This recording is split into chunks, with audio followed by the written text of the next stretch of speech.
កំពូលអ្នកចម្បាំងកម្ពុជា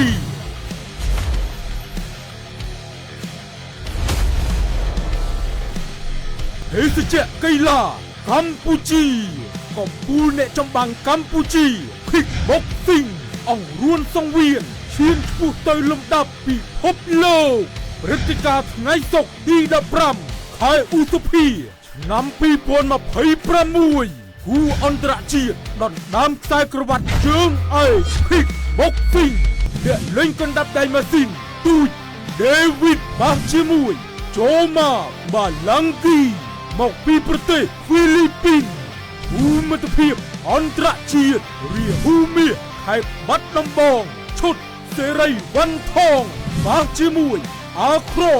រូបាយ៉េវមកពីប្រទេសគីស៊ីស្ថាន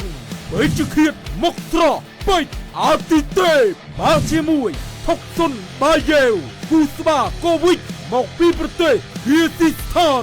មយូរ៉ាប្រញាំពឹសទូច័ន្ទវត្តីបាសជាមួយចុងស៊ីវៃមកពីប្រទេសចិនឡាជំទង់ចុងកូមប្រាក់នៅវ៉ាន់ថនបាសជាមួយម៉ាឌីនមកពីប្រទេសអ៊ីរ៉ង់ភូមិទភាពជាតិពេជ្រដារ៉ាបាសជាមួយរិទ្ធីវីរៈជាតិសវណ្ណបាសជាមួយរស់អារុនរួមទាំងអស់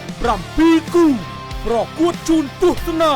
យ៉ាងជក់ចិត្តដិតអារម្មណ៍សូមចូលរួមទស្សនាផ្ទាល់នៅបរិវេណទីលានប៉ុស្តិ៍លេខ5ព្រែកកំពឹសហើយក៏មានការផ្សាយផ្ទាល់ពិសេសនៅលើកញ្ចក់ទូរទស្សន៍កងយុទ្ធពលខេមរៈភូមិន្ទប៉ុស្តិ៍លេខ5លើ App YouTube Facebook ប៉ុស្តិ៍លេខ5និងនៅលើទំព័រ Facebook Cambodia Sport Drink ហើយផ្ទាល់រៀងរាល់ថ្ងៃសុក្រចាប់ពីវេលាម៉ោង7យប់តទៅនាំមកជូនដាច់មកដោយ Cambodia Sport ភេសជ្ជៈបំពេញជាតិទឹកល្អសម្រាប់រាងកាយនិងសុខភាព